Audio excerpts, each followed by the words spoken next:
اب ایک مہم جو چیز اور آخری نقطہ جو آپ کی خدمت میں، 2 نقطے کہتے ایک بیان کر دے، اور دوسرا نقطہ جو ہے، اس دوسرے نقطے میں 4 پوائنٹ ہیں، اور یہ مہم ہے زندگی بھر ان چیزوں میں کبھی بھی کمپرومائز نہ کیجیے۔ کیا ٹائم ہو گیا مولانا طیب صاحب؟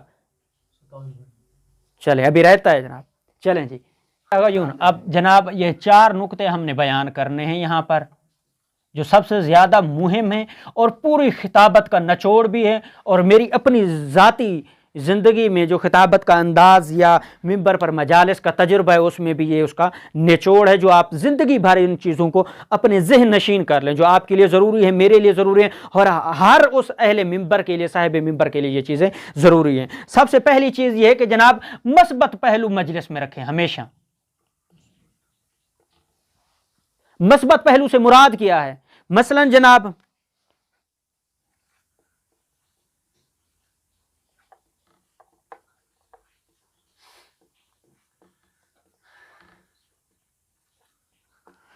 کسی قوم کی برائی بیان نہ کریں۔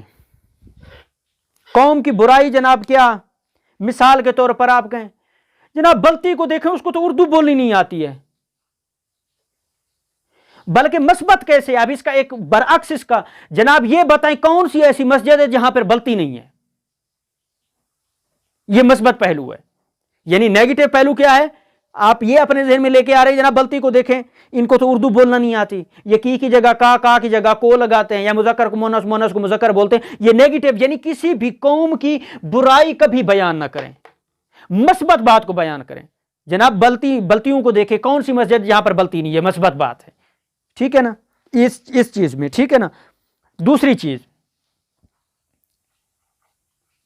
پٹھان، ٹھیک ہے جی، ہنس رہے ہیں، یہ حقیقت ہے کہ بلا آگایون، اور یہ ہمارے ہاں یا پاکستان میں یا جنوبی پنجاب میں یا جہاں دیہی علاقے وہاں پر یہ چیزیں بعض اوقات پیش بھی آتے ہیں، اور ان چیزوں کا ہم نشانہ بھی بنتے ہیں۔ یہ چیزیں ابھی سے ابتدا میں اپنی زبان میں، اپنی مجالس میں، اپنی ذات میں، اپنی شخصیت میں جو ہے وہ ملحوظ خاطر ضرور رکھیں، اور ان چیزوں کی رعایت بھی جناب ضرور کریں، ٹھیک ہے نا جی۔ اب جناب نیگیٹو بات، نفی، جو منفی بات ہے وہ کیا ہے جناب؟ پٹھان جو ہے جناب کیا کرتے ہیں جناب؟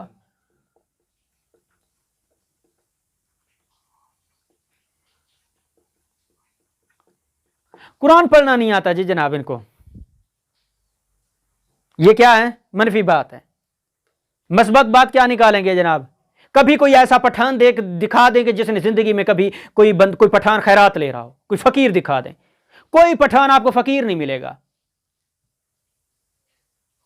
اشفاق حسین پٹھان، آپ پٹھان ہیں صاحب، آپ کی کاسٹ پٹھان ہے، لیکن ہمارے ہاں جو پٹھان ہے وہ دوسرے قسم کے پٹھان ہیں، جیسے عمران خان پٹھان، ٹھیک ہے آگا، ٹھیک ہے نا آگا یون۔ یہ کیا ہے؟ منفی بات ہے کہ پٹھان جناب قرآن پڑھنا ان کو نہیں آتا ہے، ان کی زبان کی وجہ سے یا جس مشکل کی وجہ سے بھی، لیکن اس کا مثبت پہلو کیا ہے جناب؟ پٹھان فقیر کبھی نہیں ہوگا، وہ محنت کر رہا ہوگا، چنے بیچ رہا ہوگا جناب، چھلیاں بیچ رہا ہوگا، جوتے بیچے گا جناب، دکان کے اوپر کوئی مزدوری کر رہا ہے، کوئی نہ کوئی شاپ لگائی ہوئی، کچھ بھی کیا ہوا ہے، لیکن خیرات لیتے ہوئے پٹھان کوئی نہیں ملے گا آپ کو۔ یہ ان کا مثبت پہلو، یعنی مین نقطہ، مبدا، مقصد کیا ہے کہ مثبت گفتگو رکھیں، کسی قوم کی برائی بیان نہ کریں، ٹھیک ہے جی۔ اب جناب دوسرے جزء میں تیسرا نقطہ جناب جو ہے وہ اس چیز کو ہم بیان کریں گے کہ جو چیزیں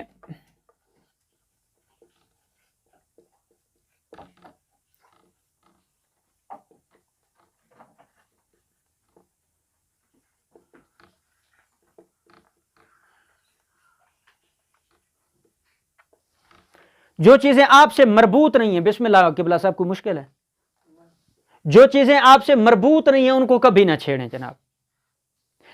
آپ جناب ابھی سید محسن صاحب گئے میں جناب، یہاں اشتیان میں گئے میں جناب، وہاں پہ جناب کوئی فصل کوئی اگا رہا ہے اور ساتھ میں جناب مسجد ہے، وہاں پہ نماز پڑھا رہے ہیں، ٹھیک ہے جی۔ تبلیغ کرتے ہوئے دیکھیں ادھر مخاطبوں کے، دیکھیں جی جناب وہ پیاز جو ہے وہ کاٹ رہے ہیں، ادھر مسجد میں نہیں آتے، بھی پیاز والوں سے تمہارا کام کیا ہے مثلا، ٹھیک ہے۔ یعنی جو چیز آپ سے ربط نہیں رکھتی اس کو کبھی نہ چھیڑیں، اس موضوع کی طرف جائے ہی نہیں۔ مثال کے طور پر آپ کسی جگہ جو ہے سیمینار میں گئے ہوئے ہیں، یونیورسٹی میں گئے ہوئے ہیں، کالج میں گئے ہوئے ہیں، یا جناب جو ہے وہ آپ کسی مدرسے میں گئے میں آپ کو دعوت ہوئی ہے، یا کسی کے گھر آپ کو دعوت ہوئی ہے، جو چیز آپ سے ریلیٹڈ نہیں ہے، مربوط نہیں ہے، اس کو کبھی نہ چھیڑیں۔ کسی کے گھر گئے ہیں، کسی کے بچے نے شرارت کے، دیکھیں جناب یہ تربیت ہے مولانا صاحب کا بچہ، حالت دیکھیں جناب، یہ آپ سے مربوط ہے، آپ کا تعلق نہیں ہے اس چیز سے، لہٰذا آپ کو کوئی حق نہیں پہنچتا کہ اس کے بچے یا اس کی پرسنل لائف میں یا اس کی ذاتیات میں آپ دخل اندازی کریں، وہ آپ سے رابطہ نہیں رکھتی ہے۔ جناب آپ کسی کالج میں گئے ہیں، وہاں پر جناب جو ہے وہ صفائی نہیں ہے، اگر مثال کے طور پر صفائی کرنا اچھی چیز ہے، لیکن وہاں پر آپ کا حق نہیں بنتا ہے۔ آپ کو اگر موضوع دیا گیا آپ نے علم پر گفتگو کرنی ہے، آپ علم پر گفتگو کریں، صفائی کی طرف نہیں جانا ہے آپ نے کہ 1.5 گھنٹہ آپ نے لیکچر ہی صفائی پہ دے دینا ہے۔ جی جناب میں آتے ہوئے میں نے دیکھا دروازے میں شاپر پڑے تھے، گند پڑا تھا، فلاں پڑا تھا، یہ کالج ہے، یہ طالب علم ہے، یہ فلاں ہے، اس طرح کا کام نہ کریں۔ جو آپ کو موضوع ہے اس موضوع سے آپ ہٹیں نہیں، جو چیز آپ سے مربوط نہیں اس کو چھیڑیں نہیں، چاہے وہ مانوی لحاظ سے ہو چاہے وہ انفرادی لحاظ سے ہو، دنیاوی موضوع ہو یا دینوی موضوع ہو، جو آپ سے ریلیٹڈ نہیں ہے، جو آپ سے رابطہ نہیں رکھتی، اس کو کبھی چھیڑیں نہیں، اس کے اوپر کبھی بھی بحث نہ کریں، ٹھیک ہے جی۔ اب صاحب کتاب کہتے ہیں کہ جناب جس طرح فنون ہے نا، علم ایک فن ہے، ٹھیک ہے، جہاں پر علم ہمارے لیے مانوی اخلاقی پہلو رکھتا ہے وہاں پر ایک فن بھی ہے، جیسے علم یعنی علم کی 2 قسمیں ہیں، ٹھیک ہے نا، ایک ادیان ہے، ایک ابدان ہے۔ علم ادیان کیا ہے؟ مذاہب کا علم، یعنی دین عیسیٰ، دین موسیٰ، دین آدم، دین محمد، دین ابراہیم، دین یونس، ہر نبی کی اپنی شریعت تھی، لیکن شریعت مصطفیٰ تمام کے اوپر حجت ہے اور آخری نبی خاتم الانبیاء ہے، ٹھیک ہے۔ علم ادیان میں تمام مذاہب کا دین، قرآن کا، تورات کا، زبور کا، انجیل کا، تمام کا علم آ جاتا ہے۔ علم ابدان میں کیا ہے جناب؟ جیسے علم طب ہے، ڈاکٹر بننا، انجینئر بننا، جناب ماہر فلکیات بننا، کیمسٹری کا علم ہو گیا، ٹھیک ہے جناب، کیمسٹری کا، بایولوجی کا، یہ سارے کیا ہیں؟ علم ابدان ہیں، یعنی جسم سے تعلق رکھنے والے علوم، یہ 2 قسمیں بتائی گئی ہیں، ٹھیک ہے۔ اب اسی طرح سے جو خطابت ہے یہ بھی ایک فن ہے، اور یہ علم بھی ہے، علم کے ساتھ ایک فن بھی ہے۔ پہلوانی ایک فن ہے، پہلوانی کرنے کے لیے کیا ہوتا ہے جناب؟ ہمیں تیاری کرنی پڑتی ہے، کیا ہے؟ اس کی اچھی غذا ہو جناب، مکھن ہو، دودھ ہو، اس کی مالش ہو، تیل سے یہ مالش کرے جناب، اکھاڑے میں جائے، یہ پہنے، یہ کھائے، اتنے بجے سوئے، اتنے بجے اٹھے، یہ فن ہے۔ اس فن کے تمام لوازمات ہیں، اس کے بعد اس کی پریکٹس کرائی جاتی ہے، ریہرسل کرائی جاتی ہے، تمرین کرائی جاتی ہے، اس کے بعد اس کو اکھاڑے میں لے کر کسی مد مقابل کسی دوسرے پہلوان سے لڑایا جاتا ہے۔ کبڈی ہے، کرکٹ ہے، فٹ بال ہے، کوئی بھی جو بھی لے لیں آپ، یہ فن ہے، ٹھیک ہے، یہ فنون کا مجموعہ ہے سب۔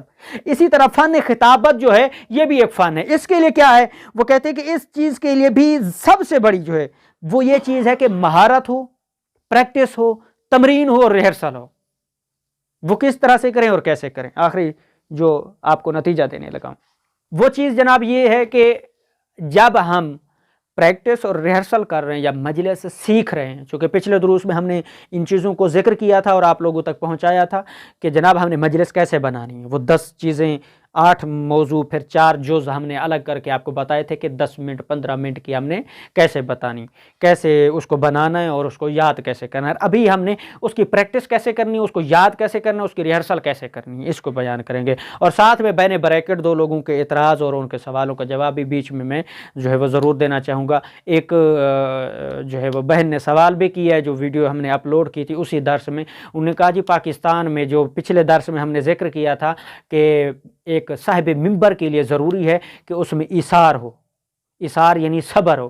صبر کیا ہو؟ جیسے ہورنواز صاحب کی اور مولانا عباس صاحب کی مثال دی تھی کہ جناب دونوں جو حمزے والی مجلس پڑھنے گئے ہوئے ہیں، اور مولانا عباس جو ہے وہ پہلے آئے ہوئے ہیں اور انہوں نے ہورنواز صاحب کو کہا چلے جی جناب آپ پڑھ لیں، اور عباس صاحب جو ہے وہ غصہ ہو گئے، مثال کے طور پر، ہوتے نہیں ہیں ظاہر، مثلا اگر کوئی غصہ ہو گیا تو یہاں پر ہم نے یہ نقطہ بیان کیا تھا کہ جناب وہاں پر مولانا عباس صاحب کو چاہیے کہ وہ صبر کریں، ٹھیک ہے نا، وہاں پر برداشت کا مادہ اپنے اندر ضرور رکھیں، کوئی مسئلہ نہیں، 10 منٹ 20 منٹ آدھا گھنٹہ لیٹ ہو کے۔ ان کا محترمہ کا سوال اور اعتراض یہ تھا کہ پاکستان میں بڑے بڑے علماء اور بڑے بڑے ذاکرین اور عالم دین جب ان کو کہا جاتا ہے کہ جناب مجلس لیٹ ہے تو وہ ناراض ہو جاتے ہیں، یا بعض اوقات مجلس چھوڑ کے واپس چلے جاتے ہیں۔ ہمارے ہاں پھر وہ کہتے ہیں کہ ہم دوبارہ بھی آپ کے پاس اگر آپ نے بلایا ہم مجلس پڑھنے نہیں آئیں گے۔ کیا آیا یہ درست ہے؟